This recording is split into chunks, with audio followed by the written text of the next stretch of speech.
لله نحمده ونستعينه ونستغفره ونؤمن به ونتوكل عليه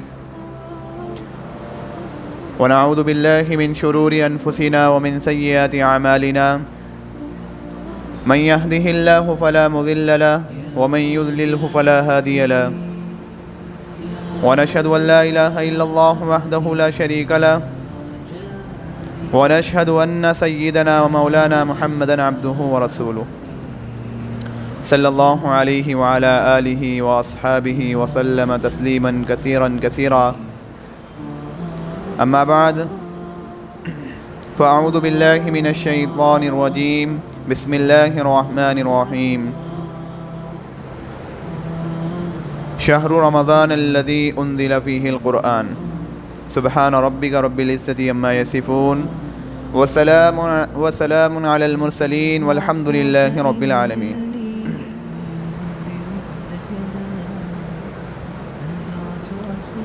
محترم حضرات و برادران عزیز،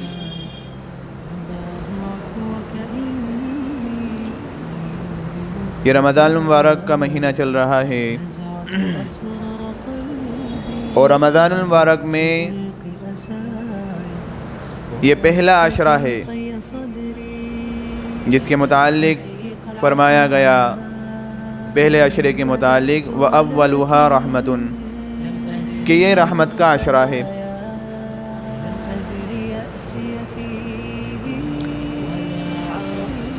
رمضان المبارک کے متعلق آپ مختلف عنوانات سے بیانات سنتے رہتے ہوں گے اور اکثر و بیشتر ہر جگہ اس مہینے میں اسی ٹاپک پر بات ہوتی ہے. اب جو باتیں آپ نے پہلے سن رکھی ہیں بھائی انشاءاللہ اس کو ایک نئی ترتیب سے بتانے کی کوشش کی جائے گی کہ جس سے آپ کو یہ اندازہ بھی ہو جائے گا کہ یہ مہینہ شہر الغفران کا مہینہ ہے، بخشش کا مہینہ ہے.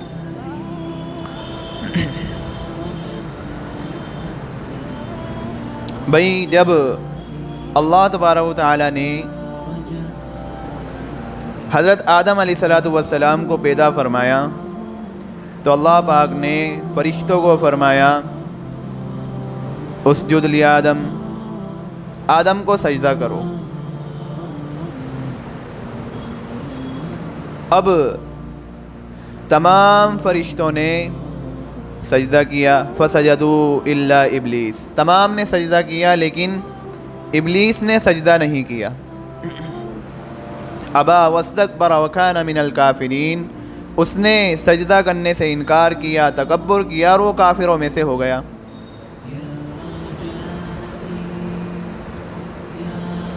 اب جب اللہ تبارک و تعالیٰ نے شیطان سے پوچھا کہ ما منعک الا تسجد، کہ بتا تجھے سجدہ کرنے سے کس چیز نے روک دیا، کہ ہماری تمام مخلوق فرشتوں نے سجدہ کیا ہے، اب تو بتا تو کون سے کھیت کی مولی ہے کہ تو نے سجدہ نہیں کیا. اب وہ جواب دے رہا ہے، اللہ تبارک و تعالیٰ کو جواب دے رہا ہے انا خیر من، میں اس سے بہت بہتر ہوں. خلقتنی من نار، مجھے آپ نے آگ سے پیدا کیا ہے، وخلقتہ من طین، اور اس کو مٹی سے پیدا کیا ہے. اب مٹی کے مقابلے میں آگ بدرجہ اولا بہتر ہے، اس لیے میں اس سے بہتر ہوں، اس لیے میں نے اس کو سجدہ نہیں کیا. اب اللہ تبارک و تعالیٰ کو اس کی اس بات پر جلال آیا. اللہ نے فرمایا فَاخْرُجْ مِنْهَا فَإِنَّكَ رَجِيمٌ، تو نکل جا، تو مردود ہے. اللہ تبارک و تعالیٰ نے اس کو اپنے دربار سے نکال دیا، اس کو پھٹکار دیا، دھتکار دیا. اب شیطان نے کبر اور حسد کی وجہ سے حضرت آدم علیہ السلام پر بہت غصہ کیا.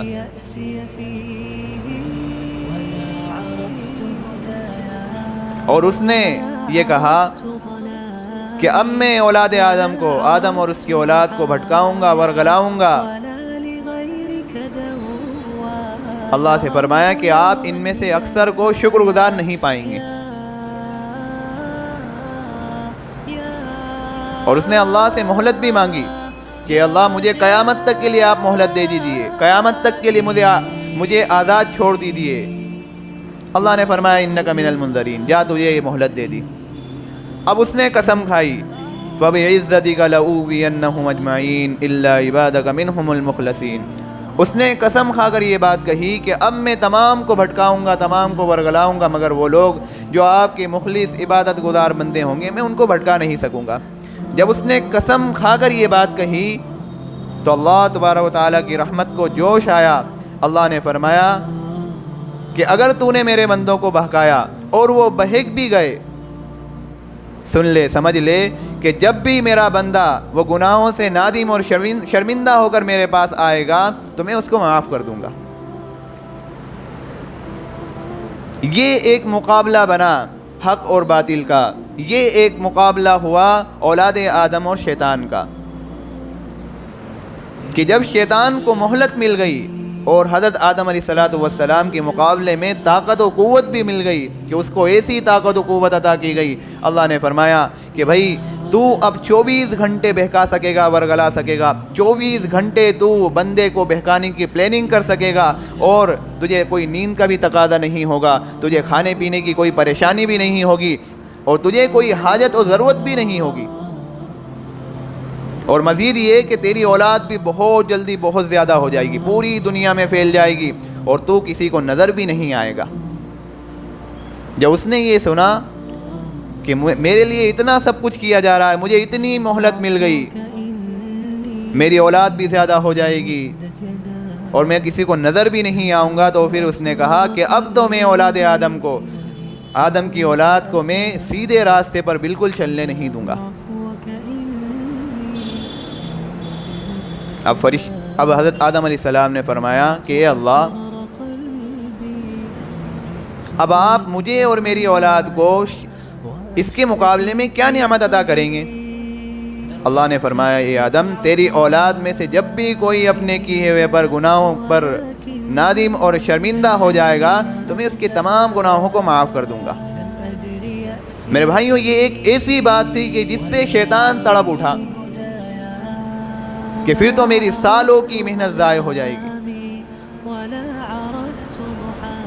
کہ اللہ ایک جھٹکے میں بندے کو معاف کر دیں گے تو میری سالوں کی محنت جو میں نے ایک بندے کو بہکانے کے لیے، ورگلانے کے لیے اس پر محنت کی، وہ سب ضائع ہو جائے گی۔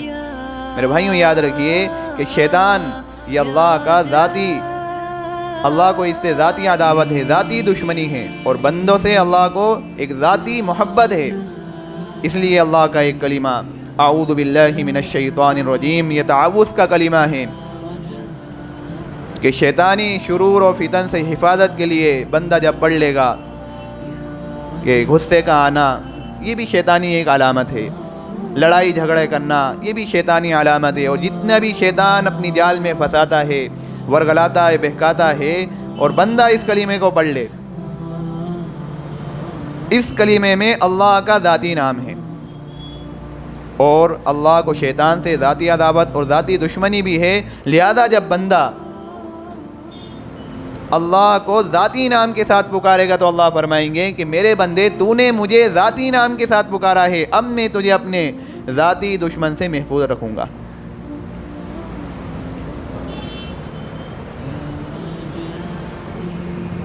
اب میرے بھائیوں، یہاں پر بھئی ایک بات ذہن میں یہ آتی ہے کہ جب اللہ تبارک و تعالیٰ کو شیطان سے ذاتی عداوت ہے، ذاتی دشمنی ہے، تو پھر شیطان کو پیدا کرنے کی کیا ضرورت تھی؟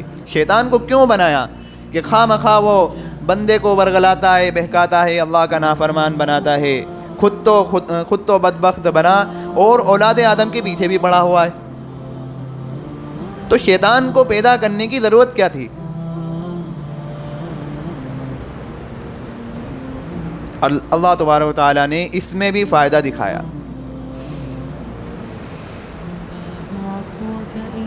کہ میرے بھائیوں، آپ اس سے سمجھیے کہ جب ایک ماں باپ کا بیٹا ہو اور وہ بگڑ جائے تو ماں اپنے بیٹے پر الزام رکھنے کے بجائے اس کے دوستوں پر الزام رکھتی ہے کہ میرے بیٹے کو اس کے دوستوں نے بگاڑ دیا، اس کے دوستوں کی صحبت اچھی نہیں تھی،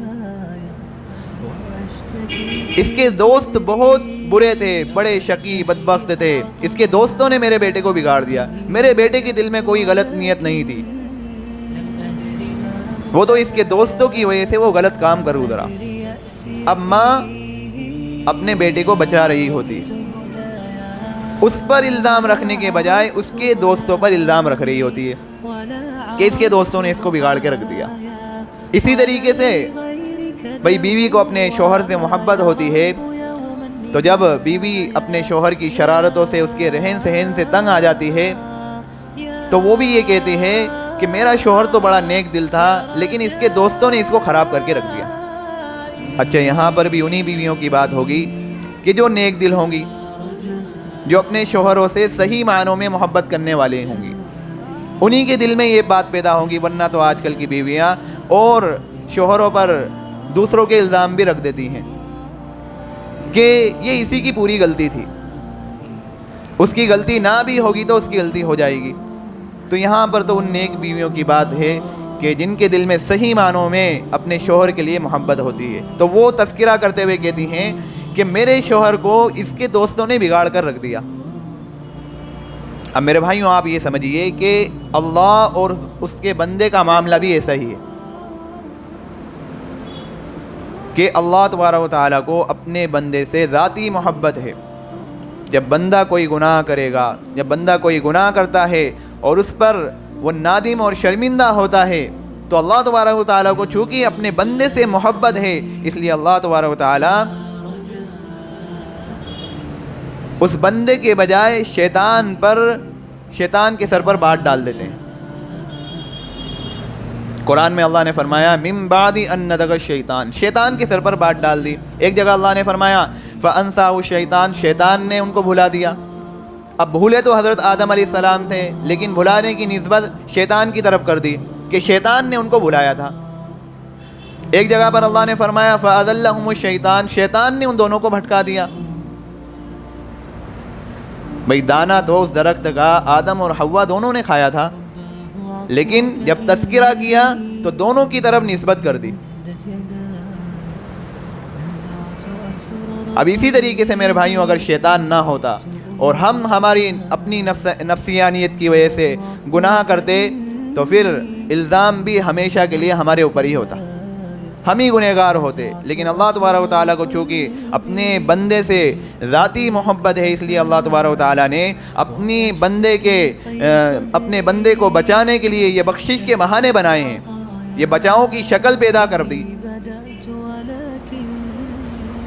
دنیا کا بھی یہ دستور ہے کہ اگر کوئی کسی کا دوست ہو اور اس دوست کی کسی سے لڑائی ہو جائے، تو پھر وہ دوست اس کی مدد کرتا ہے۔ حضرت موسیٰ علیہ السلام نے بھی تو ایسا ہی کیا کہ دیکھا کہ ان کی قوم کے ایک شخص کو قبطی پریشان کر رہا ہے، وہ فرعون کے مطبخ کا ایک شخص وہ زبردستی کر رہا ہے کہ چل لکڑیاں اٹھا مطبخ میں لے جا۔ تو موسیٰ علیہ السلام نے دیکھا، اس نے مدد چاہی، تو حضرت موسیٰ علیہ السلام نے موافقت کی، اور پھر ایک ایسا مکہ لگایا فَوَقَذَهُ مُوسَىٰ فَقَضَىٰ عَلَيْهِ، ایک مکے میں ڈھیر کر دیا، ایک مکے میں وہ بالکل پار۔ تو دوست کی مدد کی جاتی ہے۔ اب میرے بھائیوں، شیطان ہر وقت بندے کی طاق میں لگا ہوا ہے، وہ اس کو بہکانے کی، اس کے ورغلانے کی طاق میں لگا ہوا ہے۔ لہذا جب بندہ اللہ سے مدد مانگتا ہے تو اللہ تبارک و تعالیٰ بھی ہر جہت سے اس کی مدد فرماتے ہیں اور بچاؤ کے لیے، بخشش کے لیے اس کے بہانے بنا دیتے ہیں۔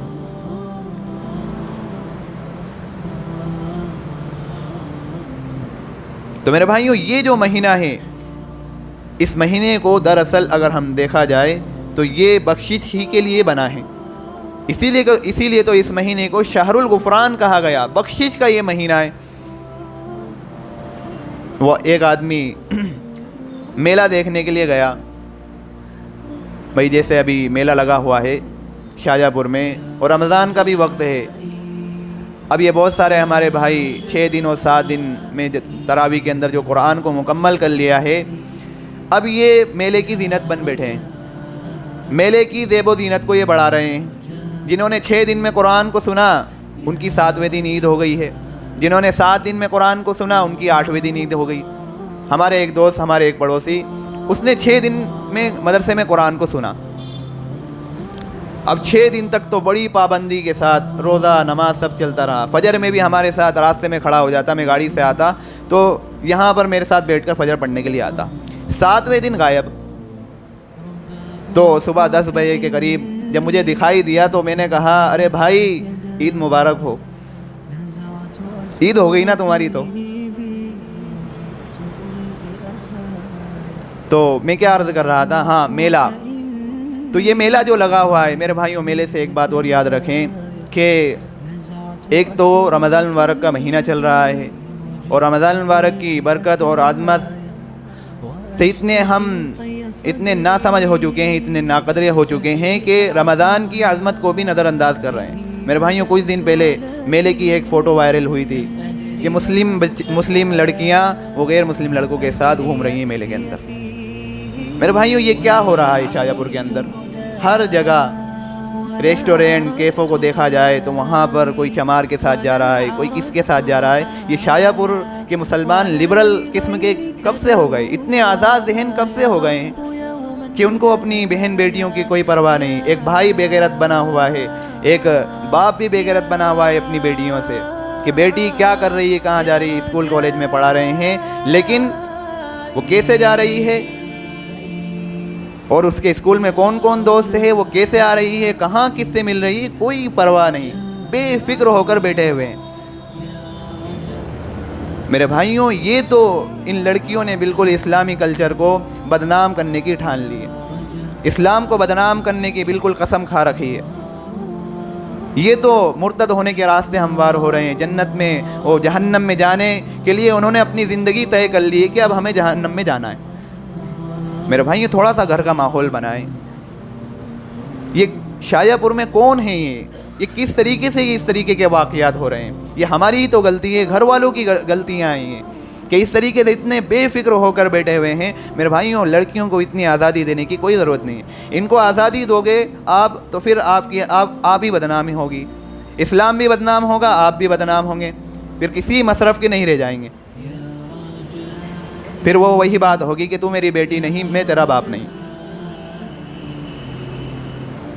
اس لیے میرے بھائیوں, تھوڑا سا گھر کا ماحول بنائیں, اپنی بہن بیٹیوں پر تھوڑی سی پکڑ رکھیں. بھئی ان کو اسکول کالج, آپ اسکول کی تعلیم دے رہے ہیں تو تھوڑا سا آپ کو یہ معلوم تو ہونا چاہیے کہ میری بیٹی کہاں جا رہی ہے, کس سے مل رہی ہے, اور اس طریقے سے کالج میں کون اس کے دوست ہیں. یہ سب خاکہ آپ کو معلوم ہونا چاہیے, تب آپ دنیاوی تعلیم حاصل کرا سکیں گے, ورنہ پھر ان کو دنیاوی تعلیم دینے کی کوئی ضرورت نہیں ہے. یہ اس طرح کے ابھی تو چند واقعات, ایک دو واقعات ہو رہے ہیں, ابھی آگے جا کر ہزاروں لاکھوں واقعات ہونے لگیں گے. یہ سب آزادی دینے کی وجہ سے. تو ہاں, میں کیا عرض کر رہا تھا کہ ایک شخص میلہ دیکھنے کے لیے گیا. اب میلے میں اس کی جیب کٹ گئی, تو گھر آیا تو بیوی نے پوچھا بھائی میلہ کیسا رہا؟ تو کہنے لگا بھائی کیا خاک میلہ تھا کہ لوگوں نے میری جیب کاٹنے کے لیے میلہ لگایا تھا. یعنی ایک ہی جھٹکے میں میلے کا پورا مقصد گویا کہ ایسا ہوا کہ اس کا جیب کاٹنا تھا. اب میرے بھائیوں, رمضان کو آپ دیکھیں گے تو رمضان کا فلسفہ یہ نظر آئے گا, یہ محسوس ہوگا کہ یہ پورا مہینہ بخشش ہی کے لیے بنا ہے, پورا مہینہ یہ بخشش ہی کے لیے بنا ہے. آپ دیکھیں اللہ تبارک و تعالیٰ نے کیسے بخشش کے بہانے بنائے. ایک بخشش کا بہانہ اللہ نے بنایا کہ حضرت جبریل علیہ السلام کو حکم دیا کہ جاؤ سرکش شیطانوں کو, جناتوں کو قید کر کے لے آؤ, تاکہ یہ میرے لاڈلے نبی کی امتی کو بہکا نہ سکیں. وہ روزے کی حالت میں ہوں گے, وہ عبادت کر رہے ہوں گے, یہ بہکا نہ سکیں, اس لیے شیطان کو قید کروا دیا, اس کو بندھوا دیا. میرے بھائیوں, یہ بخشش کا ایک بہانہ ہے کہ بندے کی بخشش کرانا ہے جب تو شیطان کو قید کیا جا رہا ہے. ایک بہانہ اللہ نے کیا بنایا کہ اعمال کا ریٹ بڑھا دیا. بھئی عام دنوں میں دستور کیا ہے, من جاء بالحسنۃ فلہ عشر امثالها, 1 کرو گے 10 ملے گی, اور جو اور اخلاص کے ساتھ کرے گا تو اس کی مثال کمثل حبۃ انبتت 7 سنابل, ایک دانہ کہ وہ 7 بالیاں ہوں اور ہر بالی میں 100 دانے, تو پھر کتنے ہو گئے 700 دانے. یعنی ایک نیکی کرو گے تو 700 گنا اجر ملے گا. آپ صلی اللہ علیہ وسلم نے اللہ سے فرمایا کہ اللہ میرے امت کے اعمال کا اجر بڑھا دیجئے. اللہ تبارک و تعالیٰ نے فرمایا انما یوفی الصابرون اجرہم بغیر حساب, کہ میں تو انہیں بے حساب دوں گا. اب دستور سے زیادہ مل رہا ہے, بھئی اللہ نے فرمایا رمضان المبارک میں نفل عبادت کرو گے فرائض کے برابر ثواب ملے گا، اور فرض پڑھو گے 70 گنا اس کا اجر ملے گا۔ میرے بھائیوں یہ بخشش کے بہانے ہیں کہ اللہ نے اعمال کا اجر بڑھا دیا ہے بالکل۔ اسی طریقے سے اللہ تبارک و تعالیٰ نے بخشش کے بہانے بنائے کہ بندے یعنی مخلوق کو، انسان کے علاوہ جتنی بھی مخلوق ہے، اللہ نے ان کو بندے کی مغفرت کی دعا پر لگا دیا ہے کہ ہو سکتا ہے یہ کاہل بن جائے، یہ سست بن جائے، یہ محروم رہ جائے، یہ دعا نہ مانگے، اللہ کے سامنے ہاتھ نہ اٹھائے۔ اس لیے اللہ تبارک و تعالیٰ نے جو مخلوق ہیں بلوں میں چیٹیوں کو اللہ نے بندے کی بخشش کے لیے دعا کے لیے لگا دیا، اور جو سمندر میں جو تیرتی ہوئی مچھلیاں ہیں ان کو بھی بخشش کی دعا کے لیے لگا دیا کہ ہمارے بندوں کے لیے تم دعا کرو اس کی بخشش کے لیے۔ آسمان میں اڑتے ہوئے پرندوں کو بخشش کے لیے لگا دیا کہ ان کے لیے دعائیں کرو۔ تو میرے بھائیوں اللہ تبارک و تعالیٰ نے اپنے بندے کے بخشش کے لیے کتنے بہانے بنائے ہیں، اتنے بہانے بنائے ہیں، اتنے راستے ہموار کیے ہیں، اتنی شکلیں بنا دی ہیں کہ ہم تصور بھی نہیں کر سکتے۔ یہ پورا رمضان بخشش کا ہے، اس میں اتنے بخشش کے بہانے ہیں، اتنے بخشش کے بہانے ہیں کہ حدیث میں کیا آتا ہے کہ بھئی رمضان المبارک میں بھئی آسمان کے دروازے کھول دیے جاتے ہیں، آسمان کو کھول دیا جاتا ہے تاکہ کوئی ایک عمل کرے گا وہ فوراً آسمان میں پہنچے۔ جنت کے دروازوں کو کھول دیا جاتا ہے کہ اب تمہارے لیے جنت ہے۔ جہنم کے دروازوں کو بند کر دیا جاتا ہے کہ کوئی گناہ کا شائبہ نہیں ہونا چاہیے، یعنی جہنم میں جانے کی کوئی ضرورت نہیں ہے، تمہیں سیدھے جنت میں جانا ہے۔ شیطانوں کو قید کر دیا کہ یہ اس کو بہکاتا ہے، یہ اس کو ورگلاتا ہے، اس لیے شیطانوں کو بھی قید کر کے اللہ نے یہ بتا دیا کہ صرف اپنی بخشش طلب کرو، مغفرت کرو، اللہ تبارک و تعالیٰ کے سامنے اپنے گناہ جو ہم نے کیے ہیں اس میں نادم اور شرمندہ ہو کر اللہ تبارک و تعالیٰ سے معافی مانگ لو۔ اللہ تبارک و تعالیٰ نے بہت سارے بخشش کے بہانے بنائے ہیں۔ اللہ ہمیں عمل کی توفیق